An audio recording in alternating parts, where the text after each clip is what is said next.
tayo mag-secret file, ay ilike mo muna ang video na to at mag-subscribe na sa aming YouTube channel. Don't forget to click the notification bell para hindi ka nahuhuli sa latest episode ng DJ Rocky's Secret Files.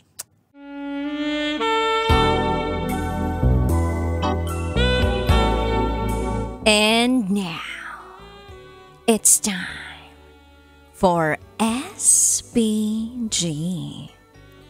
As in, super back-ganern. Secret file.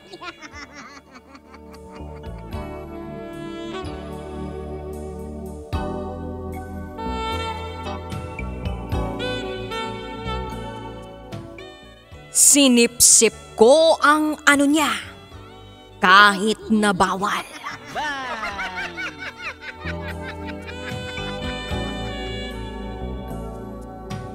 Hi DJ Rocky at DJ Jello. Itago niyo ako sa pangalang John Vic.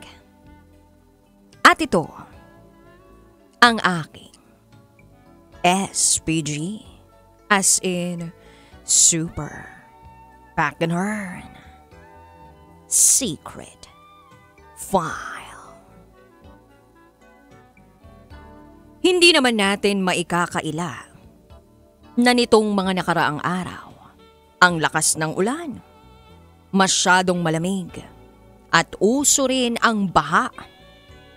Dahil sa masamang panahon, sumama rin ang pakiramdam ng jowa ko na itago na lang natin sa pangalang Heart. Actually, health conscious si Heart.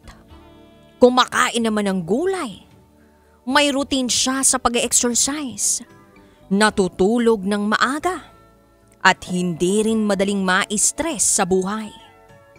Fit na fit nga siya eh, pero sadyang masama lang talaga ang panahon. Kaya naging masama rin ang pakiramdam niya. Nitong mga nakaraang araw, sa apartment ko muna nakitulog si Heart kasi binabaha yung area na tinitirhan niya. Kaya, dito muna siya sa akin. Dito na rin siya nakaramdam ng sinat, ubo at sipon. In short, trangkaso. Tinanong ko si Heart. Be, ano bang nangyari? Hindi ka naman ganito ah. Hindi ka naman sakitin ah. Sumagot siya ng, be, naambunan yata ako noong nag-jogging ako sa oval. Natuyuan pa ako ng pawis. Naabutan na rin ako ng ulan kaya siguro eto. Niyakap ko siya at sinabing, di bali be, gagaling ka. Ikaw pa ba? Strong woman ka, no? Kaya ngayon ang gagawin ko, i-spoil kita. Pakakainin kita ng maraming prutas. Gagawan kita ng vegetable salad. Tsaka ipagluluto rin kita ng paborito mong ulam pag taglamig. Chicken soup. Ngumiti lang si Heart at nagsabing, sweet naman ng bebe ko. Pakis nga. Dagdag pa niya. Hayaan mo pag magaling na ako, kakainin kita. Pakakainin kita ng favorite mong palabok. Ayos ba, be? Sumagot ako na, syempre naman. Pero sa ngayon, magpagaling ka muna. Ayokong nagkakasakit ka. Ayoko ring nanghihina ka. Kaya ayan, nagluto muna ako ng sopas para ganahan ka na uli kumain. Niyakap lang ako uli ni Heart at nagsabing, baby, ang sweet-sweet mo naman today. Sana lagi kang ganito. Hindi yung kapag may sakit lang ako. Natawa ako sa sagot niya at sinabi kong, uy be, sweet naman ako lagi sa'yo. Hindi lang laging super kasi ayoko magsawa ka sa kaswitan ko. Then nagyakapan uli kami ng ilang minuto at nagtsup-tsupan. Hanggang sa bigla siyang naubo at napuwersang dumura ng plema sa mukha ko. Ako naman, naiintindihan kong may karamdaman si Heart kaya hindi naman ako nairita. Kumuha naman si Heart ng tissue paper tsaka pinahid at nilinis ang mukha kong natalsikan ng plema niya. Sabi niya, "Naku be, sorry, hayaan mo. Iinom na lang ako ng gamot ko para gumaling ako agad-agad." Sinagot ko siya na, "Be, okay lang pero kumain ka muna tapos tsaka ka uminom ng gamot." Pumayag si Heart. Kinain niya muna ang sopas na inihain ko sa kanya. DJ Rocky at DJ Jello, pinagmasdan ko si Heart sa kama. Kumakain ng brunch na inihanda ko para sa kanya. Ang saya lang ng may jowa. Yung jowang ikaw lang ang mahal. Pagkatapos niyang kumain, dumiretso siya sa banyo para magbawas. Habang naroroon siya sa kubeta, may nakita akong isang maliit na baso na may lamang tila orange juice. Nakalahati lang ng baso ang puno. Tiningnan ko ang laman ng baso at bigla kong naisip, "Naku, mukhang may natira pang juice ang bebe ko. Baka busog na siya. Ako na lang ang iinom, uubusin ko na lang to."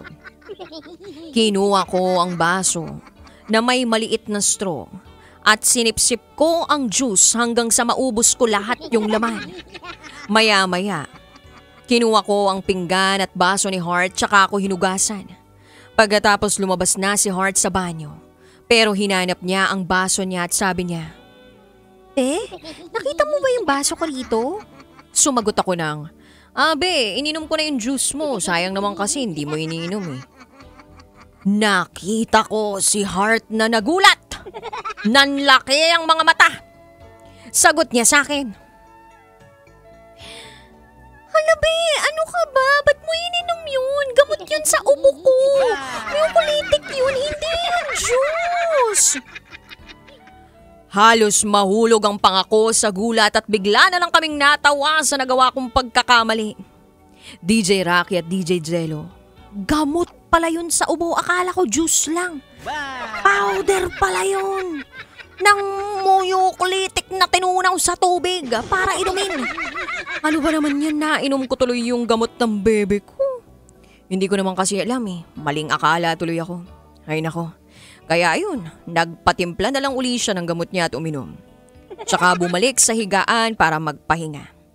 Buti na lang, wala naman akong naramdamang side effects nung inom ko yung gamot na yun.